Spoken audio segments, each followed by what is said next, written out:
Materi yang akan kita jelaskan pada sesi kali ini yaitu farmakologi obat golongan anxiolytik dan hipnotik.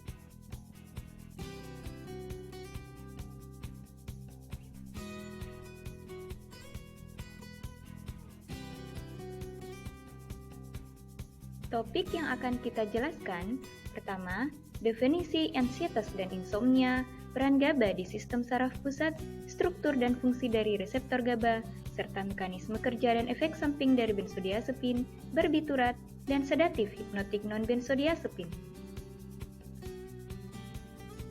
Mari kita jelaskan masing-masing dari keempat topik tersebut.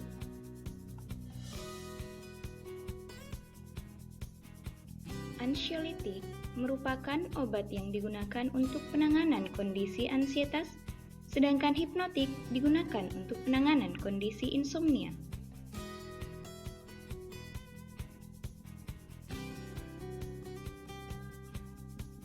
Ansietas merupakan gangguan kesehatan mental yang ditandai dengan perasaan khawatir, cemas, atau perasaan takut yang berlebih dan mengganggu aktivitas sehari-hari.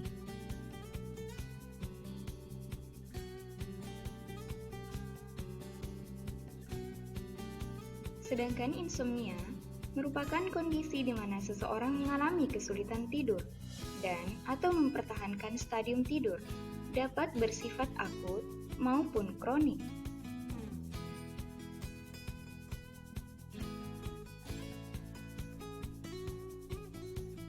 Ansietas dan insomnia dikaitkan dengan penurunan aktivitas neurotransmitter GABA di korteks dan sistem limbik. GABA adalah asam amino yang bertindak sebagai neurotransmitter inhibisi di sistem saraf pusat. GABA menghasilkan inhibitory postsynaptic potential yang menyebabkan hiperpolarisasi.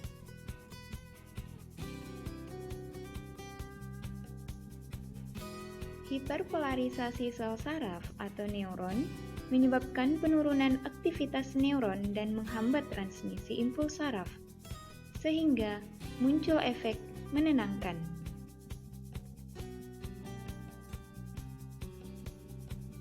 Neurotransmitter GABA banyak terdapat di sistem limbik, khususnya bagian amigdala.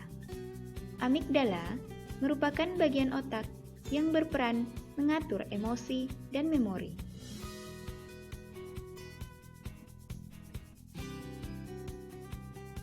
Untuk menghasilkan efek inhibisi, GABA mengaktifasi reseptor. Reseptor GABA diklasifikasikan menjadi 3, yaitu GABA B yang merupakan reseptor terkait protein G, GABA A dan C merupakan reseptor terkait kanal ion. Reseptor GABA yang terkait dengan efek anxiolytik dan hipnotik yaitu reseptor GABA A.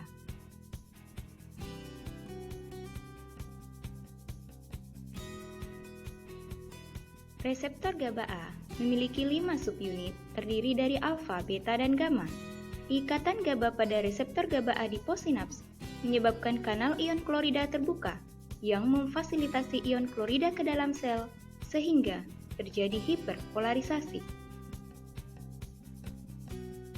Selanjutnya, kita akan jelaskan mekanisme kerja dari benzodiazepin, barbiturat, dan hipnotik non-benzodiazepin sebagai anxiolytik dan hipnotik.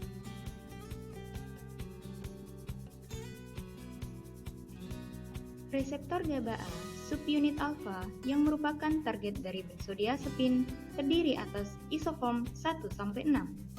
Isoform alfa 2 terekspresi lebih banyak di sistem limbik.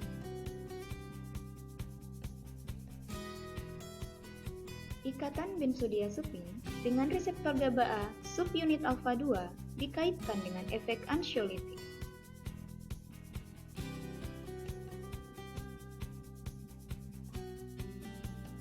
Selanjutnya, ikatan benzodiazepin pada reseptor GABA A subunit alfa 1 dikaitkan dengan efek sedatif hipnotik. Alfa 1 terekspresi lebih banyak di bagian korteks, talamus, dan cerebellum.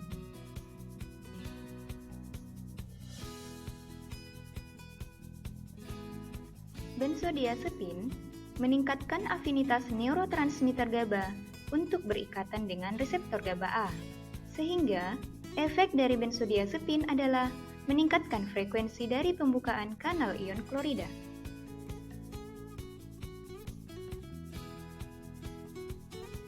Contoh dari golongan benzodiazepin yaitu alprazolam, diazepam, estazolam, flurazepam, clonazepam, lorazepam, dan temazepam.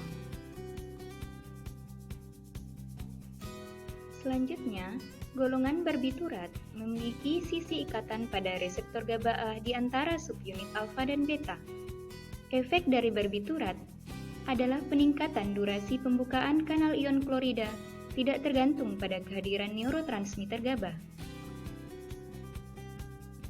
Karena peningkatan durasi pembukaan kanal ion klorida, maka barbiturat memiliki efek depresi sistem saraf pusat dan toksisitas yang lebih besar dibandingkan benzodiazepin.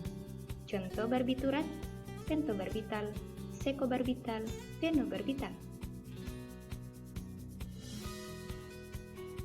Efek samping yang umum pada penggunaan benzodiazepin dan barbiturat meliputi dizziness, drowsiness, gangguan keseimbangan, gangguan memori, dan efek toksik dari penggunaan barbiturat dapat menyebabkan depresi pernafasan dan menyebabkan kematian.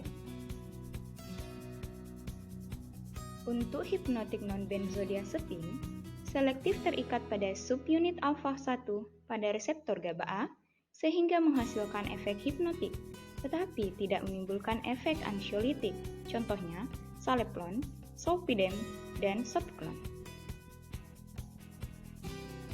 Masalah terbesar pada penggunaan benzodiazepin dan barbiturat adalah terjadinya ketergantungan dan toleransi obat.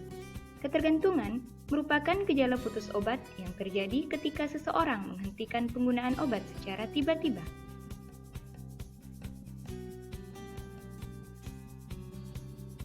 Sedangkan toleransi obat merupakan penurunan efek farmakologi akibat pemberian obat berulang sehingga dibutuhkan dosis yang lebih tinggi untuk menghasilkan efek terapi yang diinginkan.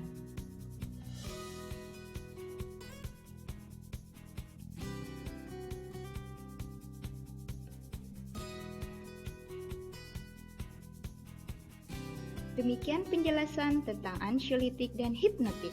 Semoga bermanfaat. See you next time and hope you enjoy.